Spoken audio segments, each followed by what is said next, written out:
पढ़ेंगे क्या, cost centre. Cost centre का मतलब होता है लागत केंद्र। जैसे कि हमारी कंपनी, हमने किसी को सैलरी दी, तो आप क्या करते हैं, सैलरी दिया तो सैलरी पेड, पेमेंट एंट्री कर देंगे, डीआर पे सैलरी और सीआर पे कैश, हो गई एंट्री। लेकिन अगर हम यही बोले कि वो वर्कर कैटेगरी में है और उसके ये नाम है, इतनी इतनी सैलरी दी, तब आप अलग अलग लेजर बनाओगे कि इसका नेम का Meena salary paid, Ram salary paid, तो क्या हो जाएगा, अलग अलग अकाउंट हो जाएंगे, अलग अलग एंट्री दिखेगी। लेकिन हम अगर चाहते हैं कि हमको एक ही बाउचर में हम सैलरी पेड के अंदर कितने लोगों को सैलरी दिया ये सब दिखे, तो हम किसमें कर सकते हैं, कॉस्ट सेंटर में। आप अपने ऑफिस के छोटे मोटे खर्चे भी कॉस्ट सेंटर में कर सकते हैं। आइए देखते हैं कैसे करना है। सबसे पहले अपन को ऑप्शन यस करना है, F11 फीचर में जाना है। यहाँ हमको यस करना है इनेबल कॉस्ट ट्रैकिंग, उसको यस कर देना। इनेबल जॉब कॉस्टिंग, इसको यस कर देना। अब हम क्रिएट में जाएंगे, क्या बना लेंगे, हम पहले से भी कॉस्ट सेंटर कैटेगरी बना सकते हैं, डायरेक्ट भी बना सकते हैं। तो पहले हम देखते हैं कि हम पहले से कैसे बना लेंगे।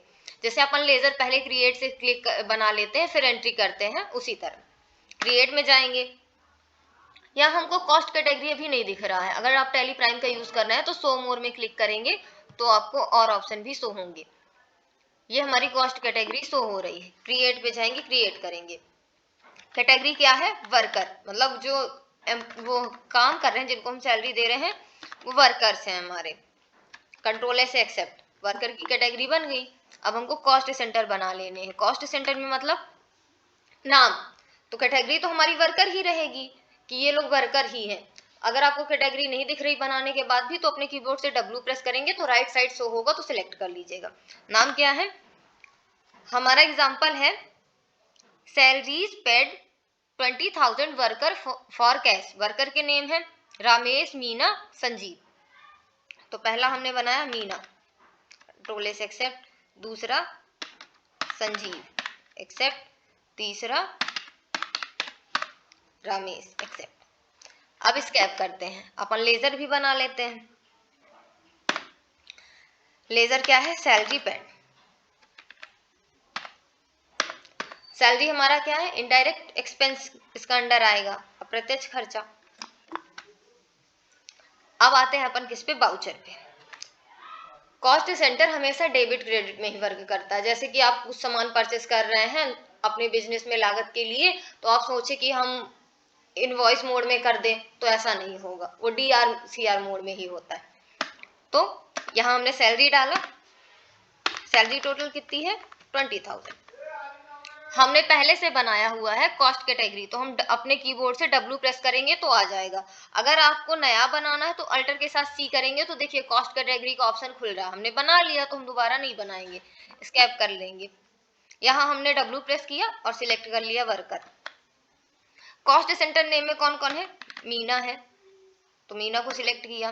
मीना की सैलरी है मान लीजिए 7,000। यहाँ भी आप अल्ट C करके बना सकते हैं। दूसरा कौन है, रमेश, तो R प्रेस किया तो रमेश आया। रमेश की है 7500।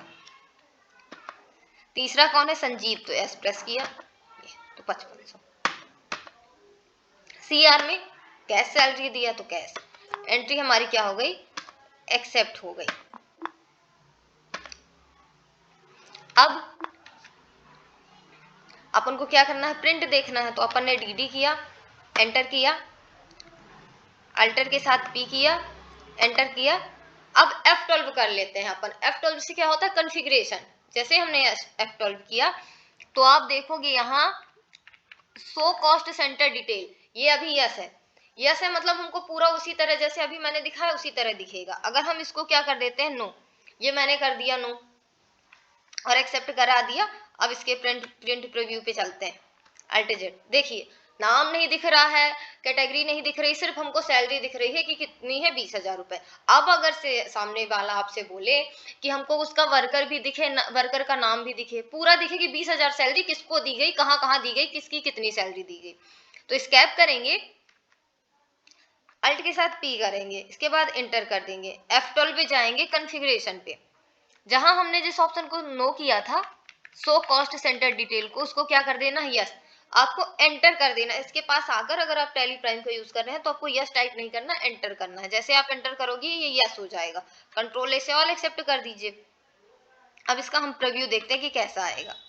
ये हमने, ये देखिए, तो सैलरी भी दिख रहा है और वर्कर भी दिख रहा है कि ये सैलरी अपन की टोटल 20,000 थी। वर्कर के नेम्स भी दिख रहे हैं कि इनको इतनी इतनी सैलरी क्या हुई, डेबिट हुई, मतलब दिया गया। ये हमारा दिख रहा है।